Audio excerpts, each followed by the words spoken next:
مصطفیٰ کمال صاحب کہتے ہیں الطاف حسین کے بارے میں، ایم کیو ایم کے یہ بانی ہیں، اور مصطفیٰ کمال الطاف حسین کو اپنا باپ سمجھتے تھے، ان کی عزت کرتے تھے، ان کے حکم کی تعمیل کرتے تھے، ان کی پارٹی کا حصہ تھے، ان کے ساتھ جپھیاں اور پپیاں کرتے تھے۔ الطاف حسین جو کچھ بھی کرتا تھا، کرپشن، بددیانتی، بے ایمانی، لوٹ مار، لوگوں کی جانوں کے ساتھ کھیلنا، دہشت گردی کرنا، مطلب ہر اس کے برے دندے میں یہ مصطفیٰ کمال صاحب شامل ہوتے تھے۔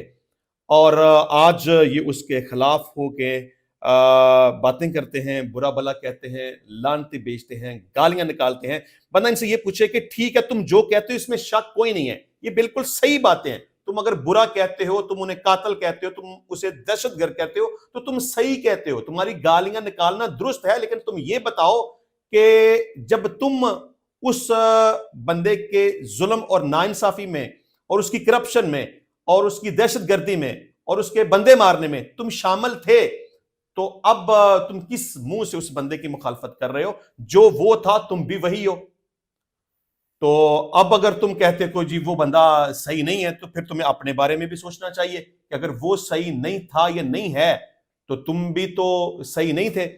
مطلب کہ آج اتنے سال گزرنے کے بعد، آپ یہ سمجھ لیں کہ 15 16 17 سال گزرنے کے بعد اب جا کے تم اپنا منہ کھول رہے ہو، تو پہلے تم اس کے ساتھ کیوں تھے؟ اس کے سارے کالے دندوں میں تم اس کا ساتھ کیوں دیتے تھے؟ پہلے تم نے اس کو کیوں نہیں چھوڑا یا اس کی مخالفت کیوں نہیں کی؟ پہلے تم نے اس کو گالی کیوں نہیں نکالی؟ پہلے تم نے اسے قاتل اور دہشت گرد کیوں نہیں کہا جو کہ تم اب کہہ رہے ہو؟